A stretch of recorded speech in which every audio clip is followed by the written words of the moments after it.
Welcome to Why Not Us podcast. It's your host Ken J. And listen, listen. We have Coach Catasha in the building tonight. In the building, Coach Catasha, let the people know where you from. Let them know where you from. What part of Oklahoma you from?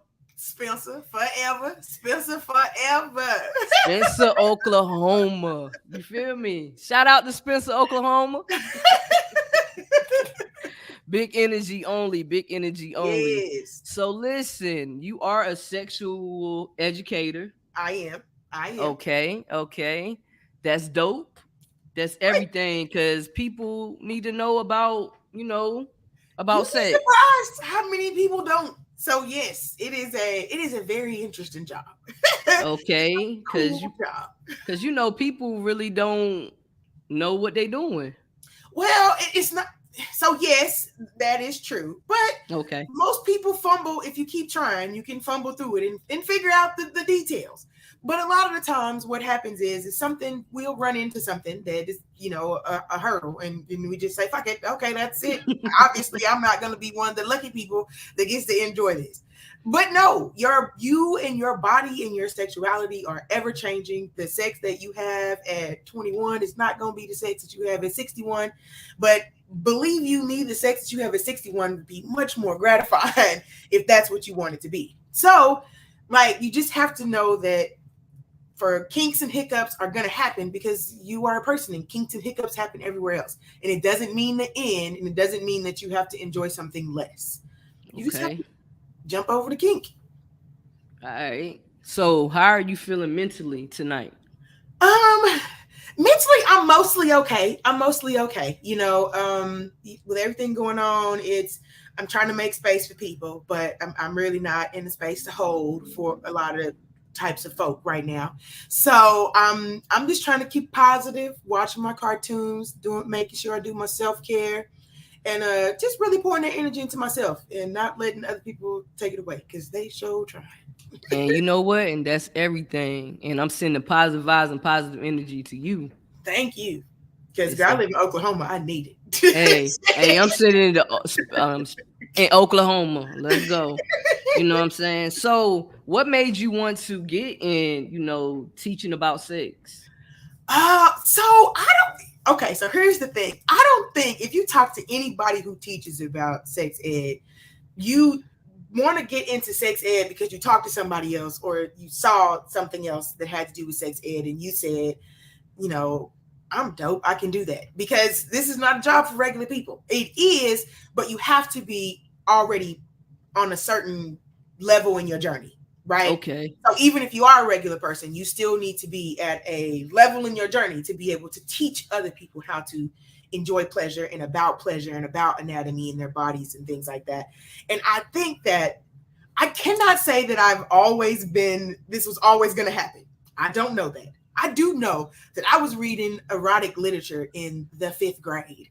Like, I was in my mama's collection every day. Like, and so even before I was having sex, people at school would come to me about sexual things. I knew all of the girls that were, sexually active in my high school. I knew their old ass boyfriends that they were meeting after. Like, I knew all these things, and when they would come to me and talk to me about certain experiences, I could say, even though I hadn't experienced it, I had not done it myself, I could say, I've been reading about that, and I don't think that's how that works. I don't think that's how that's supposed to go. And so it started there. It started as a young person. And then I remember as a young kid, I watched HBO Real Sex. I watched every episode they ever had. But I remember there was this episode, they talked about sex education. There was a woman who was teaching the blowjob classes out of her house, and she was washing dildos in a dishwasher. First of all, I was young and mama didn't let us use the dishwasher, and I was pissed off that. Like, she get to wash dicks in her dishwasher, we can't even wash the dishes. Okay, so that's how I know I remember the scene. But I remember, like, dang, like, that's so lucrative. What if you did, like, and those women were married? They weren't like, the people that everybody talks about the people that you thought would be talking about sucking dicks. Like, these were wives and these were women who had jobs and all these things. And I'm like, okay, and yeah, they want to know how to do that. Like, I see And that is what I modeled my first class off of. Is I did a poll. What do people like? I kind of, did some little filler questions, and I just started building classes. I just kept going. And then as I was going, like I had direct access to the change that I was making in people's lives, right? Mm. I'm in Oklahoma, so all the black people. And so they would come to class and they were like, you would tell them something and they're taking notes and they're writing shit down and then sending you a message on Facebook the next day, like, bitch, we did a thing and blah, blah, blah. I'm like, what? And so you can see and you watch people come to you and they tell you, like, watching you and you giving me permission to live changed my life. So how can you not? I had to do this. And like I was a comic before this. I was a pretty good comic. But that was easy for me. That was, I just got up there and talked out of my ass. But this, I am needed in this space. A lot more of us are needed in this space. And so it was a decision to say, I'm going to do this and I'm just going to pour all of it into that and I'm going to see what comes out. And like, I know with everything that I'm pouring into it, I'm going to make a nuclear reaction that is going to change how sex education is received and how it is perceived, because it is not what you think it is. Parents get so beat up about, oh, my kid might be taking sex education. The information that they are receiving in those classes is so inadequate, even for the 3 topics they're allowed to talk about. And we're throwing our children out there, letting them learn the hard way, right? Because we don't want to have the conversations. We haven't had the conversations. We're not sexually healthy. And so we're just like, well, they just figured out how I figured it out. Well, you figured it out in abuse and assault and trauma. Why would you allow that to be the possible road for your child? And so it starts with us having to fix ourselves. And so I had to step in and say, and nobody can call a bitch like me. And if I'm like, bitch, what is you doing? People be like, damn, I must be doing something.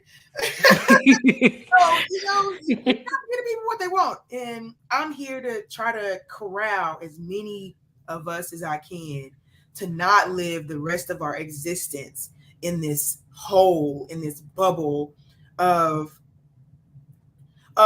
like suppression. Yes. It is not healthy. It's not healthy. Okay.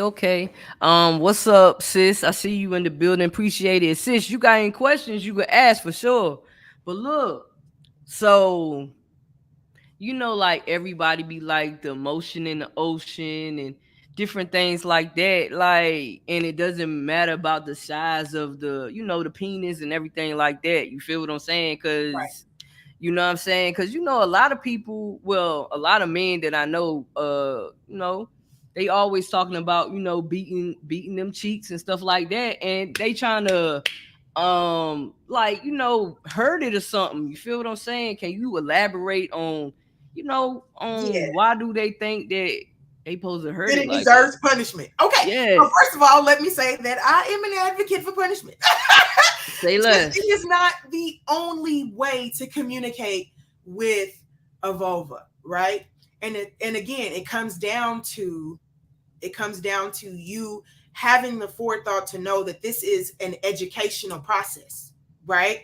Because if I wanted to bake a cake and I've never cooked anything before, I don't just run out and just run in the kitchen and start pouring shit in a pot. That's not how it works. I need to okay, what kind of cake do I want? What kind of cake do I like? Okay, let me go try a couple cakes. You know what? I don't think I like cake. Maybe I should try pie. Okay, maybe if I had a cupcake, I wouldn't be so. So we don't give ourselves that. Again, we hit a hiccup.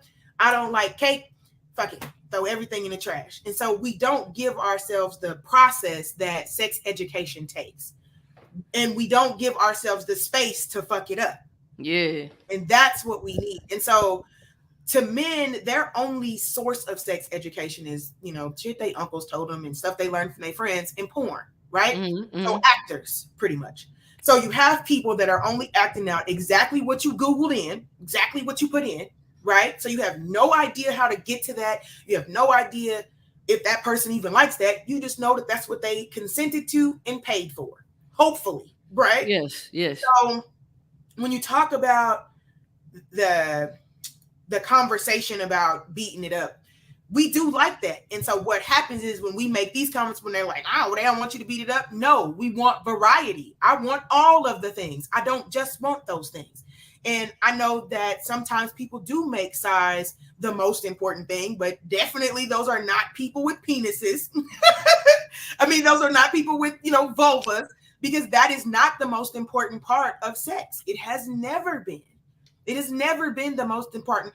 You can have a penis that would work every single time and stick it in 15 vulvas or 15 vaginal canals and it worked perfectly. You get it to the 16th and that's not what they like. It's not what they like, or it's not all that they need. And so when you make the commitment to engage in a sexual act, and this is where my cockiness come in, because I don't have time to be in nobody's group chat. Okay. I don't want nobody going there talking about how I didn't do what I showed up to do. So you go in there, it is your job to make sure that the other person that you in that room with ain't putting you in the group chat with the stank face. Okay. If you do that, if you make that the commitment, I'm going to have sex with this person. But when I do, I'm going to make sure that both of us are having a good time. Okay. I know how to get mine. So I'm going to make sure I get mine. Getting mine ain't even a problem. And if you're not getting yours, I don't even want to talk about what's being added. You should know how to get yours. If you're not getting yours, no matter what size the penis is, any of that, none of that's going to matter. You have to know what you want. And if your partner is not reaching that type of climax, you need to go back to the drawing board, find out their likes and desires, how to get into what you're trying to get into, what you need to do to get them in the mood and start over. We can't put so much focus on penis and vagina because that is not just sex. Sex is everything that leads up to that moment. So you would say foreplay. Would you say that's what you're saying? Like foreplay is what? I think, yes, foreplay is important, but foreplay is not as important as your person being in the mood before you even start. Okay. Right? So, and that is not included in foreplay. I need to make sure that you're comfortable. Are you fed? Are your boots off? Did you take a shower? Is your wig off? Do you need your scalp oiled? What, I need to make sure that you're taken care of and that you have the space to want to give me what I plan on requesting in about 3 hours. Okay. So, and we're talking about, I'm a married woman. I know what I do with my husband. I'm popping there and be like, did you see what they said about Kyrie Irving? They crazy. I don't know about Kyrie Irving. Yo, you funny. I know what to do. I want to get what I want. Right. So, and a lot of times we don't want to do that because we think we shouldn't have to do that.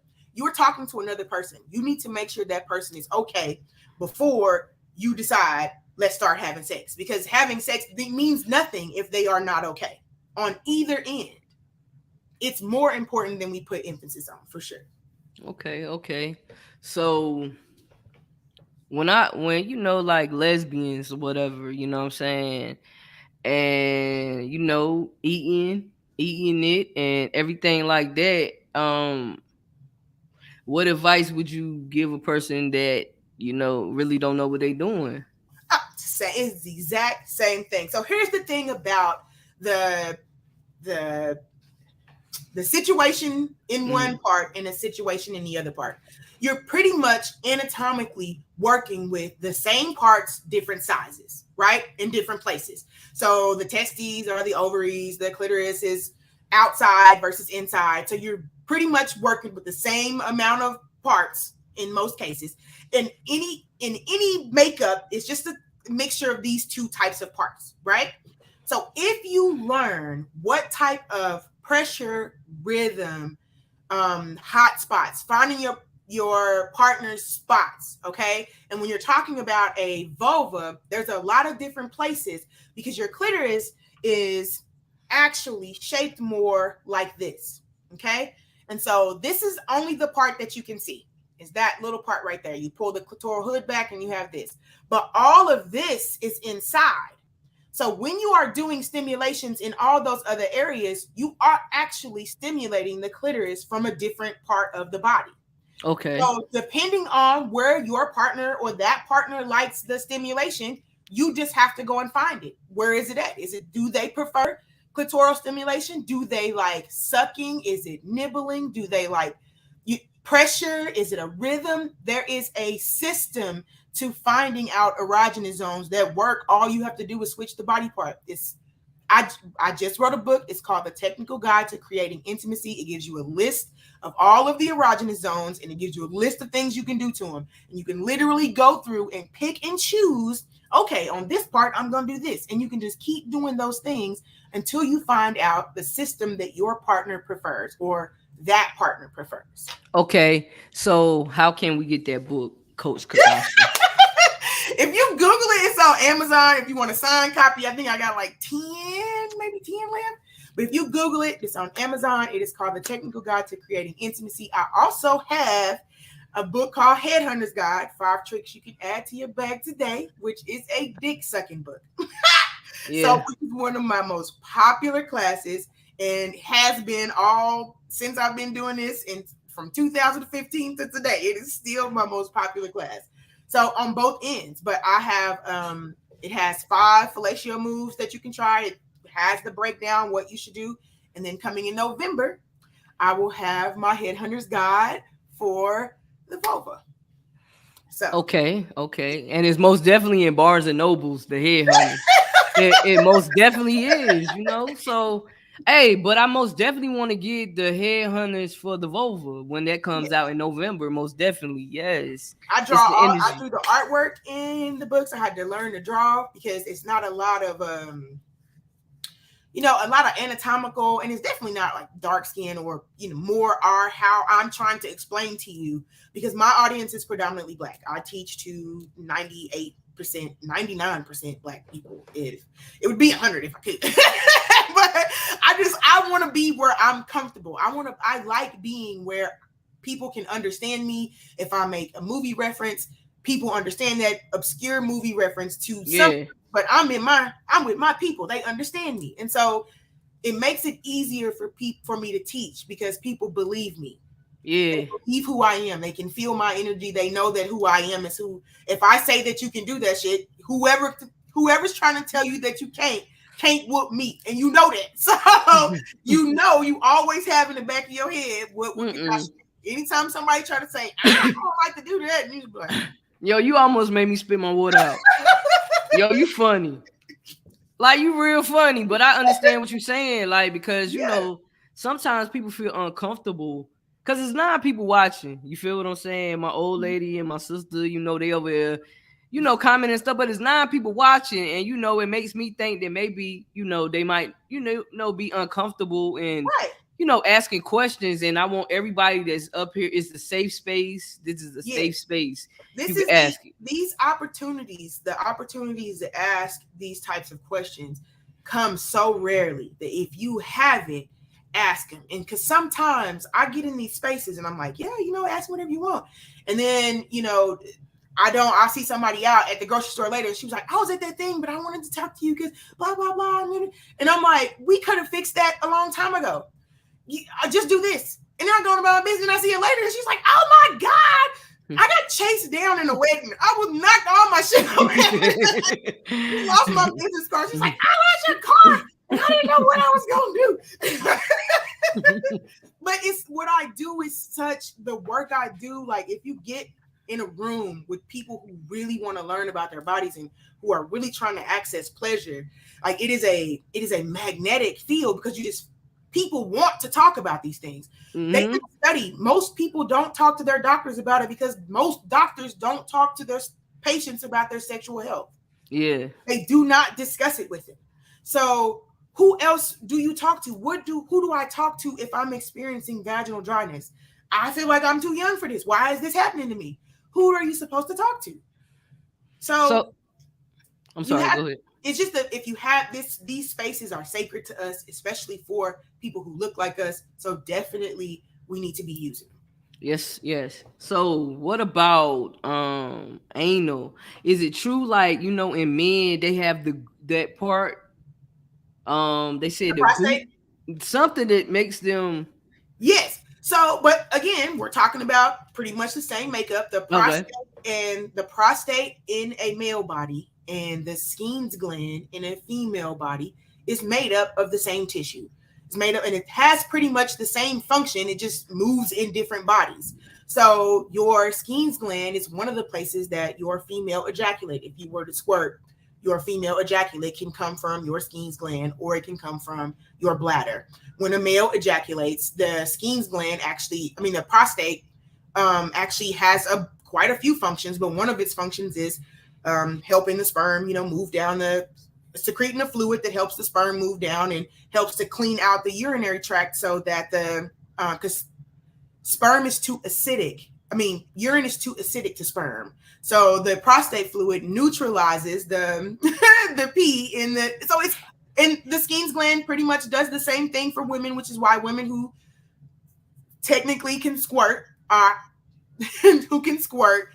they say, based on, this is not true, I'm just saying based on science, this is what the paper says. These women are technically more fertile because they are more healthy, because their urinary tracts stay clear. They don't have, not say more fertile, but they're more apt to produce. That's one of the things. Because the vagina is in working order versus a backed up or maybe clogged up, urinary tract line or urethra. So if you can squirt, you can pretty much clean it out. That's pretty much what it is on both ends. So yes, there is a prostate inside the male growing that area, in that area, and it is in between the testicles and the anus. You can reach it inside, but you don't have to. You can still, if you put a little bit of pressure on that gooch, on the taint area, you can kind of feel the ball. If they are already aroused, you can apply some pressure on that end from the outside and still get a little bit of that feeling without having to actually penetrate inside the anus. I know that's where it was going. hey, Kendra said, Lord, I'm clogged up. So hold on. So listen. So is squirting, is that pee? Okay. Okay. So here's the thing, right? There are a couple of different ways to have female ejaculate. There is squirting, which is what you traditionally see in porn and things like that. And then there is your body has your Skene's gland. There's an opening right next to.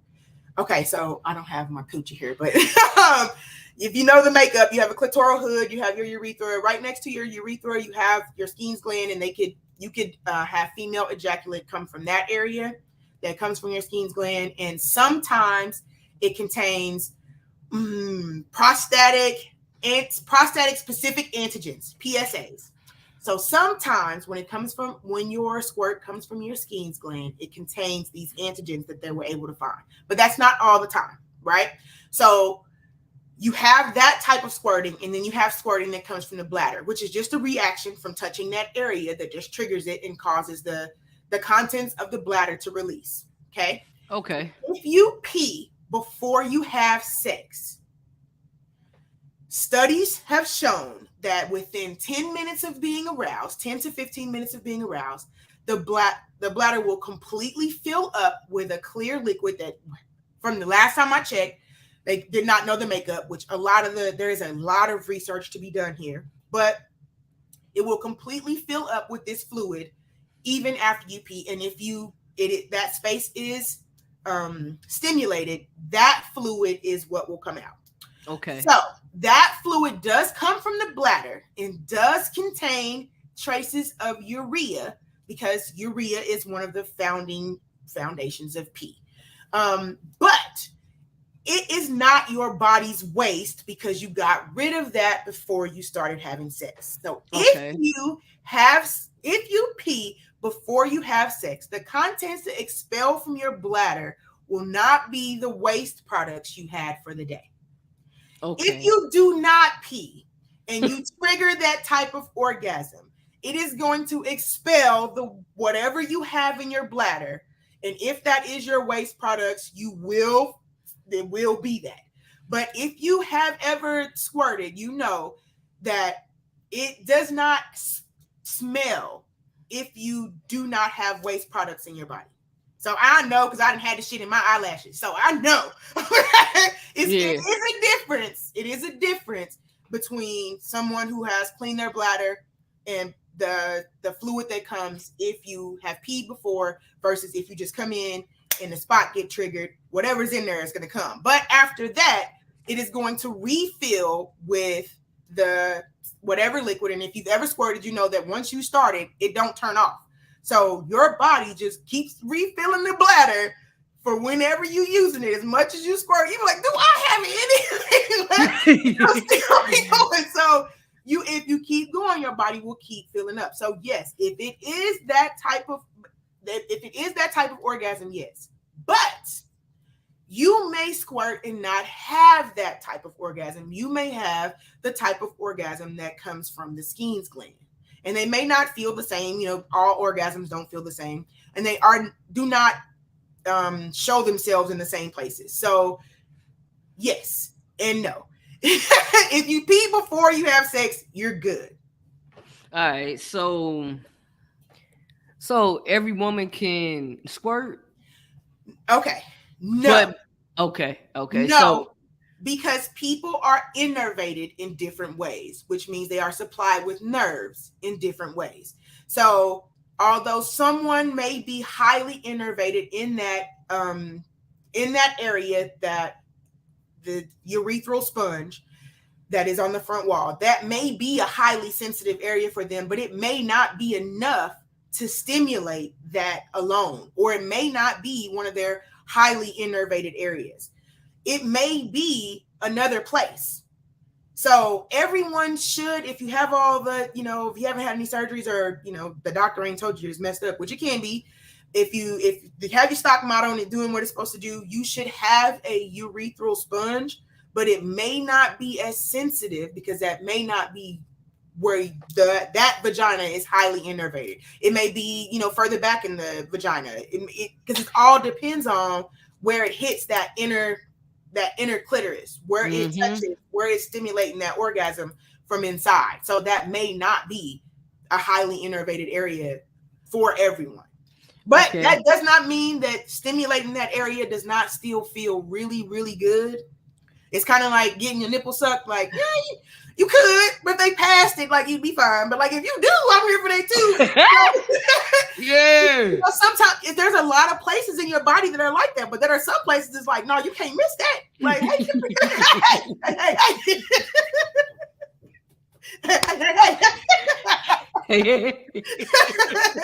so you have to be like, okay, you just got to go try what feels good over here, what feels good over here, what do I do over here? So you got to give your body, it's like a test. I call myself a project manager. Body's project manager.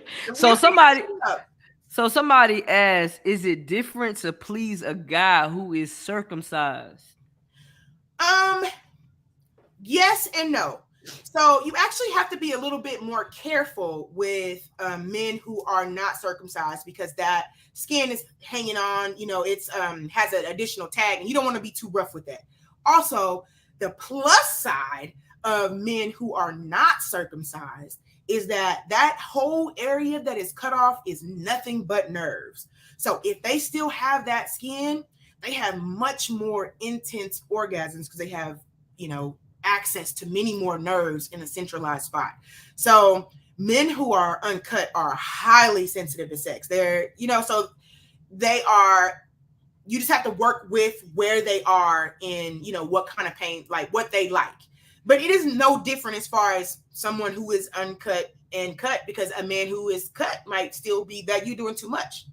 You're just doing too much. But there isn't anything you can injure per se, unless you just, being rough, versus their skin and things that you don't want to like detach, and you just have to be careful. You can't just be, yeah, and you don't need to do that anyway. If that's what you're having to do, unless that's what your partner specifically likes. Now, there are people who specifically like that, but you should not have to be aggressive to get your intended outcome. You're probably applying pressure or moving or doing something, putting a lot of energy into the wrong area. Because if you find the right area, you don't have to do that much work. You don't have to do it. So there is but as far as when both penises are erect, they look exactly the same. So you don't have to do a lot of work. Like once you get it up, you're good. You won't be able to tell the difference. But during the period of the penis becoming erect and the penis going back down, you do need to be careful, because that's when it becomes vulnerable. The skin will start to, the blood will start to leave, which will cause the, penis to go back into where it's trying to go. So you have to be a little bit more careful. But if it's up, you can't tell. You put right next to each other, you wouldn't know the difference. Okay. So I have a question about like anal, right? So, like, does it could get wet too, right? The butt. So no. And it Oh will. wow. It will. It Okay. will if it feels like it needs to protect itself. Like sometimes, have you ever seen it will release a fluid, or if it but it is not that is not natural. Like that is the body's defense, and that is not what you want. You should always be using lube with anal, always, all the time, every time. The ass is not a natural. It does not have natural lubrication. Does not. Okay. Yeah. So listen, Okay.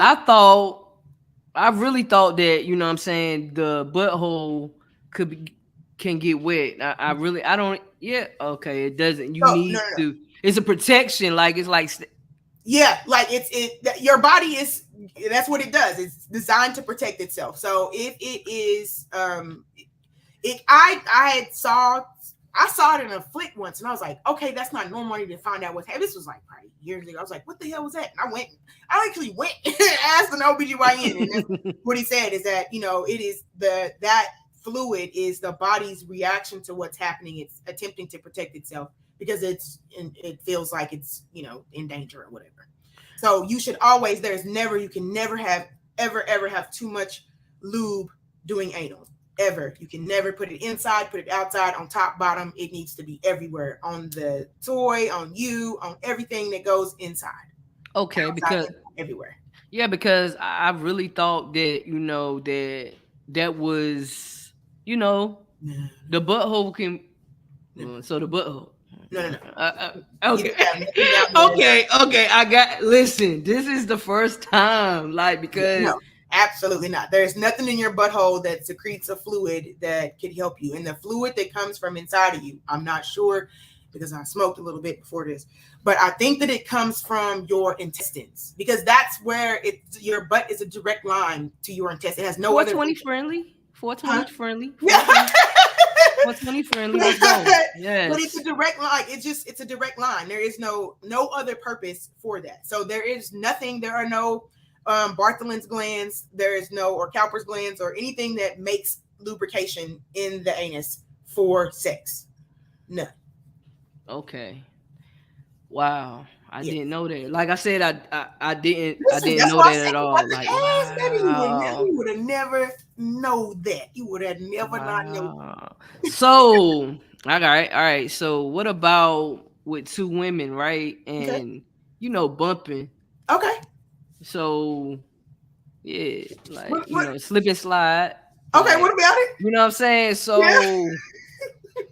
hold on. I got to get my question together, right? Okay, okay.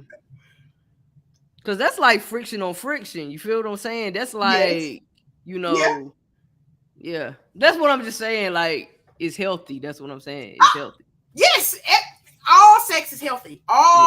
Even like, listen, there is nothing about your sex that is unhealthy, because everybody is doing all that shit. They just acting like they not. Like, listen, I've been doing this for a long time. Everybody's doing everything. Don't let them fool you. Your bosses is doing it. Everybody, your mama. You listen. Go ask your mama. Don't ask your mama. Don't do it, okay? But I'm not gonna ask her. Don't, you girl. She might be looking, so. But I'm saying, you have all of these people who have these automatic ills to sex, right? Like, you start talking about anal, we start talking about scissoring or all these things, and everybody's like, what the fuck for? Like, we know there are people doing that. We know there are people doing this. Like, and there are people that we know that are doing this, and that's why we need to be conscious of being like, ew, even if you don't like it. Okay, what if that's what your mama was doing? What if that's the secret? Is that your mama was scissoring and you over like, ew? Be conscious of what you in at, because you don't know who you're around, and your people might do that shit. I'm telling you, get in them circles. Bro, Let them trust you. You'll find out what they do. Hey yo, I can tell you a comedian. Like, bro, you funny as hell. Like, I'm just saying, what if that's the thing? Like, we have to be honest about the negative biases that we carry in the bedroom, even for the shit that we don't like or the shit that we don't do. Because like, you ill in that, but there are people, your friends, your people who do that shit. The people that you love and value can't be their whole selves because you ewing and you just being cute or being dumb on the internet. Now you got somebody, your friend don't trust you with this integral part of their life. So it's not necessary. Like, you like nasty shit too. yeah. And okay, so what about like sucking toes and Okay. like that's that's good. Like Sucking sucking toes, sucking toes knees. is amateur. Okay. So what's above sucking toes? Listen, you sucking toes is what 19-year-olds tell old ladies. Like, well, listen. Tell me what's above sucking toes. I'm saying stuff that takes research. Okay. When you start getting into bondage, like you start getting into subspaces and like talking about ropes and shit. Like, let's talk about some shit that you got to go study first. That you got to go talk to somebody and then Google, and then that's when you talking about some kinky shit. Y'all talking about sucking toes and eating ass. You can do that sleep. Now I want to see what you can do when you got to study and build some shit and put something together. Let me see how you role play. Let me see your role play outfit. Hey yo, role playing is everything. I love role playing. I do role plays for on my website. I got some role plays. Let me tell you, role plays be fun. Role plays help your imagination. They really do. I love role playing. Like I role play like I role like listen. That's your shit. We got your shit. We ready for your Yo, so listen, I don't even care. Listen. Man, listen, like with your girl and stuff, or whoever your dude and stuff, like call them one day and just you gotta role play. Like, man, last night, cap, I asked my old lady, I was like, you want to role play tonight? But she said no, but it's okay. Listen, it's cool, like, to be able to ask, hey, so she know, like, okay, I know it's on your mind. When I got the space for it, it's going down. Hey, every day. Like, you need to be able to be open to that type of shit. Sometimes, you may pull up, something a little $40 next. Sometimes I wake up and be $40 next to the bed. I'm like, I love shit like that's dope though. That's fun because it's like you doing, man. That's exciting. Just doing different things, man. But whatever type of relationship you want, right? Whatever type of goof that you are. People tell you that you get into a relationship and you have to change, you have to be different. No, you don't. You have to get into the relationship with the right type of person that lets you be who you are. But you have to be who the hell you are so you can attract that person. Mm-hmm. If you're out here acting like somebody else, you're not going to attract the person that's going to accept the whole you. You might attract the person that is willing to try to accept the whole you, right? But that's understanding that you're going to have to do work, which is fine if that's what you want to do. You want to do that work, cool. I'm just going to be ignorant and let whoever love ignorantness come over here because I don't have time. I will be telling people Google me just so I don't have to re-explain why I'm stupid. Like, can you just Google me first and then you can decide if you like me then. And then we can talk later. Because I know I'm a lot. Hey, but it made me want to Google something. Like, you just opened my mind because, I ain't even going to cap. I was on, the sucking toes and stuff, but it's okay if I was just on the amateur level. Because, it's okay. You gotta listen. You gotta open up. You gotta open up your horizons. Okay, because sucking toes again. That's you literally competing with 19-year-olds now. Like they can do that again and they sleep. You need to be at your big age. You need to be well sexually advanced. Yo, I'm weak. And it need to be something. I'm telling you. Listen, I hope that she don't be mad at me. I love her. I'm not gonna say her name, but I did an event and a lady came up to me after and she said, people used to call me Miss Good Pussy. And she said that she let that slide. She just let it go away. She's like, I just got old. Do you know how you would have to fight me? Do you even have to fight me to give up the title of Miss Good Pussy? You would have to put me in a cross-faced chicken wing to give that up. But that's what we do. We tell ourselves that we don't deserve that. And as soon as something doesn't work out or something doesn't make us feel how it made us feel before, or we start hating how we're changing, we decide that we can't have a healthy sex life anymore. She couldn't be that no more. I was like, girl, if you don't go and find that damn, go pull it out the closet somewhere and go find it, because I'm not letting you vacate that title. I'm not. Yo, that's crazy. Hey, anybody got any questions? I see y'all over there. Y'all got any questions to ask? Cause I'll keep asking. Cause I want to know stuff. Cause I learned tonight. Yeah, that's what's up. I'm a most definitely do. Like, I want to do research now on a different level. You know what I'm saying? And that's what it is. You want to be as knowledgeable as possible. Okay, you should be like, because sex is as important to people as they say it is, right? And they love to say that when they're in couples counseling and how important sex is. But is it important enough to study it? Is it important enough to do it good? Is it important enough to do it good in more than one way? Yeah. So we're not talking about the things that you can just do while you're in there. Do you want to be a lover? Mm-hmm. Or do you want to just have sex? Because there is a difference. You have to be committed to pleasing the person that you are walking in that room with, whatever type of body it is, however the presentation comes. You have to be prepared to walk out of there the champ, okay? Yeah. and I'm not walking out of here without my goddamn title. And when you move like that, when you move through sex ed as I'm going to make sure you have a good time. How the hell can somebody be mad at that? I am so above and beyond to make sure that you are satisfied. So look, do you have any tips for stretching? Yes. Okay. So, and this is really good, especially if you are a little bit older, because I have terrible knees. If you, girl, they bad. All of my joints is terrible, but them knees is real terrible. So your stretching is very, very vital for, remaining in the loop on sex. So you need to be doing hip openers. You need to be making sure your back stays active. You need to make sure your shoulders are staying active. So stretching, period. I stretch every single day. I try to do it in the morning and in the evening, but I usually do it at least once, either in the morning and the evening. But I stretch every single day. And I cannot explain how it has kept me in the loop because of my mobility issues. You have to be able to give your body its range of motion. It is super important to make sure you're taking care of yourself.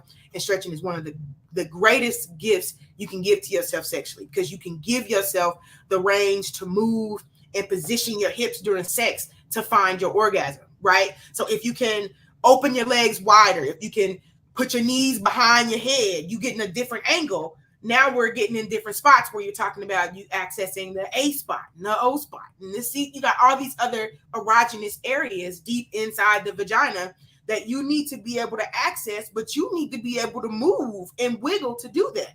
And if you don't have that mobility, you can't do it. And so it's important, very important. It's just like any other physical activity. Other physical activity. Do you have a book on stretching? No. So okay. I have so I used to take pole classes. Shout out to Miss Tina. I used to take pole classes from a lady. Listen, Miss Tina, I don't know how old she is, but I'm gonna tell you that she way older than me. And she used to be in there working circles around her ass. I used to be in there. I used to be like, if I had a doll, I'd put pins all in the nose on your ass. But she used to be in there and she would work us out. And so you learned about like the body's capabilities and language. So I still have my pole. I work out. I stretch on my pole every day. And it is just I honestly just do all the hood rat stretches. And I'm being funny, but I'm being serious. Like, do the splits, do all the stuff that feels good to our Black bodies. You know, we twerk it out, we put our backs up, do all that stuff, because all that stuff is integral for like making sure that you're staying in alignment, making sure your hips can rotate and move and find where it needs to find, so that you can get that satisfaction that you're looking for. Okay. So So if you don't need a book, just start by doing the stuff you used to do in school and the shit that you think the girls on P Valley be using to warm up. Do that. That's what I do. I do what I think Mercedes be. Like, I legit be in there stretching like a stripper. And you do not realize, like, dude, when y'all get up the next morning, tomorrow morning, everybody get up and stretch like a stripper. Like, legit, give yourself like 15, 20 minutes. I'm so serious. And just stretch how you think a stripper would stretch. Man, I'm telling you, your day is gonna be different. Just try it. Just try it. So everybody that's listening, stretch like a stripper. Stretch like a stripper. In the morning, right? In the morning. You can do it in the evening too, but if you do it in the morning, you will really feel the effects. Like, I get up, I open up the doors, let the birds start chirping and shit, and just really soak it in and just give yourself, and again, it don't have to be no yoga flow. Be stupid. Nobody cares. Like, poo, why you doing it? Like, literally no one That's cares. the energy right there. Poo. Poo. Yeah, that's the so let them know, Coach Catasha, it's okay to poo. You gotta poo. You poo. Do what you gotta do. But get that, like, give yourself that, get up and stretch and just really, give yourself that energy for the morning. It be working for me. All right, so queefing, that's when the air goes inside, like yeah. Okay. So that's when if you're in a position where the air can go in and get trapped. In most cases, it's harmless. You queef it out, and it'll escape on its own. But and they do say, I have never heard anybody who ever did it, but they say that it's possible the air can get trapped in there, and different types of things can happen. Again, I've never had it happen, so I don't know. But in most cases, 99% of the cases, it is completely harmless. You slip a little booty one out there. Don't do that, because they're not but that's don't do that. Hold on. But some people be gassy, right? Yeah. If you comfortable in your relationship, bro, you do what you want. I saw a dude that was like, shit, it farted. I'm liable to fart back. What he say? I like when that thing fart. I'm liable to fart back. Yo, that's the energy though. But people will get mad. But if you again, whatever type of relationship you want, however goofy, whatever parameters that you want for your relationship are possible. If you want somebody you can poop with, you can absolutely find that. If you want somebody who is going to be a brat and you just want to spoil them and let them get on your nerves, you can absolutely have that. Like, whatever type, if you want to be in a non-monogamous relationship, you can go and be in an ethically non-monogamous relationship. Whatever type of relationship you want is possible. You just have to be honest about what you want. Be the person that you are and attract the people that you actually trying to attract. Yes. You got to be your most authentic self, period. You never lose when you are your most authentic self. For sure. So, all right. Anybody got any questions? Because, I got some more questions too. We got a couple minutes. So you got any question to ask? Because, I'm going to ask them up. So, I mean, for real. So what do you tell a person, right? What do you tell a person if they're not really sexually pleasing you? Like, how do you have that conversation without hurting your other person, Yeah. So the best way to have that conversation is not to say you're not pleasing me. Ask for what you want. But it also means you need to know what you want. So you can't just say you're not pleasing me. I need to know exactly what it is that you want. So if you need more of this, if you need less of that, if this is not happening at the right time for you, I need to know what it is. When you use what it actually is and you talk about what you actually want, when you tell somebody you're not pleasing me, I'm thinking that's probably going to be the end. You done, right? Because like, what's the what's the, but if I say, hey, can I have some more blah, blah, blah, because I don't think I'm getting enough and it's making it more difficult for me to reach orgasm. Or, I'm not getting everything that I need. Can we start earlier? Can we incorporate more of this? Or can we try some more different types of things? Because I'm not feeling satisfied. And that does not make it feel like they need to figure out this imaginary thing that's supposed to make y'all sex better, even though you're not happy and you just whatever. Just find out what it is that you think that you need more of and ask for that. Okay. So somebody said, I've been celibate for 1.5 years. Is it true that if you don't use those muscles, you lose them? No, but some of the functions of other things, maybe. Okay. So it is always best to make sure that your machine gets a run through every now and then, right? So you need to make sure that you are at least using your pipes. Okay. And you don't need anybody else to make sure that you're using your pipes, but you need to make sure that your pipes are staying clean, that your uterine contractions are staying normal. So I would suggest that you at least need to be masturbating. How much you want to masturbate is on to you. But I do not suggest you not using it for 1.5 years at all. I do not. Because you do have things down there you do have ducts and things that can become clogged up if they are not, getting a regular run through. So you do not have to have sex again to make sure that the functions of your body is, doing what it needs to do. But as far as the actual muscles, and I see the Kegels are great, but I want to remind some people that Kegels are not the answer, because some people actually have pelvic floor dysfunctions. So everybody's not loose and everybody's not automatically loose. You need to assess what your body needs. It's probably not, unless you are peeing when you cough or laugh or doing things like that, you really don't have a need to do Kegels often. You can do them. It is a muscle. You can tighten it up, but you can actually over tighten your Kegel muscles and cause yourself pelvic discomfort. There are people living with pelvic discomfort because of, different Kegels. Yeah, Kegels are not for everyone. They are for you if you, want to tighten up. They definitely have their advantages because they keep the muscles in working order. If you do have, children, a lot of times, sometimes after that, you might experience incontinence. So they would recommend Kegels for that. But if you just have I don't have any children, so I'm probably fine. My vagina's fine. I can work my Kegels to make sure I'm getting my orgasm. You can use those muscles for your self gain. But if you find that it's painful, and to move them, or even, painful in sex in some areas, it may be due to pelvic floor dysfunction. So Kegels are great for most of the population because most of the population are just working with a regular muscle. But if you are experiencing pain, Kegels may not be for you. Okay. What's the best thing to help with dryness and how to help lubricant? Okay. So dryness is a natural issue. It is one that you experience. You have different vaginal compositions all throughout your cycle, all throughout your monthly menses. And so your body, will change and move even throughout that month, but it'll also change as you get older, right? So that's just a thing that happens. There is a spot in your vagina that is one of the ways that the body uses to lubricate. It is called the A spot. It is the anterior fornix. Hold on. Sorry. It's the Miller High Life. It's all good.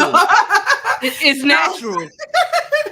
So if you go into the vagina like you're going for the G spot, instead of going up, just keep going straight back until you get to the cervix. If you start moving around in that area, you may feel a different sensation. That area is going to be your A spot. And that is one of the spots in your vagina that can help, has been shown to help increase lubrication. So depending on what position you're in, you can kind of angle your body and maybe use your Kegels to access those deeper spots in the vagina, and you may be able to get to it that way. Another way that you can do, we want to make sure that you're hydrated. Being hydrated is so important. It's important for your orgasm because your orgasm habits in your mind, and your mind is like 70% water. So you need to be hydrated. You need to be hydrated to be able to be in the best position to make your own lubrication. But that is one way. Just stimulating different areas around the vagina, and the areas that you may be stimulating may not be the areas that are highly innervated. So instead of, rubbing the clitoris, maybe rub the labia or rub around the vaginal opening. There's a couple of different areas in the vagina that help create lubrication. The Skene's glands helps, the Bartholin's glands helps, and then the A spot and the cervix adds additional fluid to, keep the area going. But those are a few things that you can do. I would say try those things. And if those things don't work, do not be afraid to buy lubricant. Stock up, buy it every time that you out, because it is just a natural thing that happens. And those lubricants are bomb. Like, they got some bomb stuff out there. Just be mindful of the type of lubricant versus the type of condom you're using, because some of them could, clash and make it, the condom mess with the integrity of the condom. So just be mindful of that as well. But yeah, get a lubricant. You should keep, I probably got lubricants everywhere. I probably got stuff all over this house, but you should keep lubricants in the house regardless. Because sometimes you may want to just have quick sex and you don't have the time to hurry up and warm up, but you want to do it. But like, I don't have time to do all that. So like, let's start this. Like, we just got 5 minutes. Kids in there hollering and get the oven beeping. So there's nothing wrong with, using it for those times, or using it for those times when you really are struggling to get there mentally, struggling to connect to the sex mentally, but you are ready to get started, and give your body the head start that it needs. Use the lubrication to give your body the head start that it needs. Okay. Can you tell the people how they can get in contact with you, how they can, reach out to you and everything like that? Let the folks know. So my name is, if you Google Catasha, you probably not gonna find it, many of us, but my name is Catasha Gordon, Coach Catasha. You can find me everywhere. I'm on LinkedIn, I'm on IG, I'm on Facebook, I'm on Twitter, I'm on FetLife. Almost everywhere is Coach Catasha. If you Google that, you're liable to find me everywhere. I am going to be, let's see. And if you want to see me, I'm going to be presenting at Sex Down South this year in Atlanta. I'm fit to go turn up. I'm so excited. I am so excited.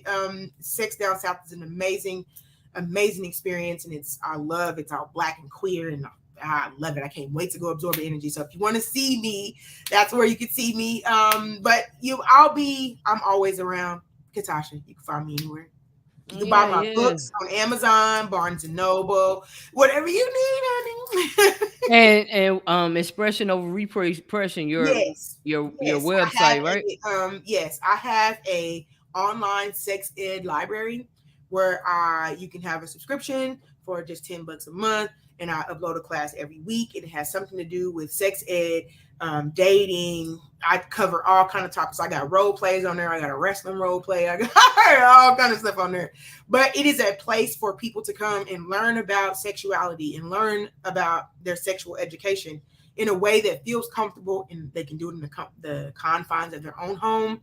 And it doesn't feel judgy. It doesn't feel heavy. You're listening to me. I'm explaining all the shit in the way that you've been listening to me explain stuff for the last hours. It is hours and hours of that. But I appreciate it. You learn something, so that's what it is. It is a place to learn. You want to learn and find out about pleasure and find out about your body. I'm your girl. I really appreciate you coming to the platform. Thank you for having me. I appreciate you. Yeah, educating us, and I appreciate it. So once again, this is Why Not Us podcast, and we out.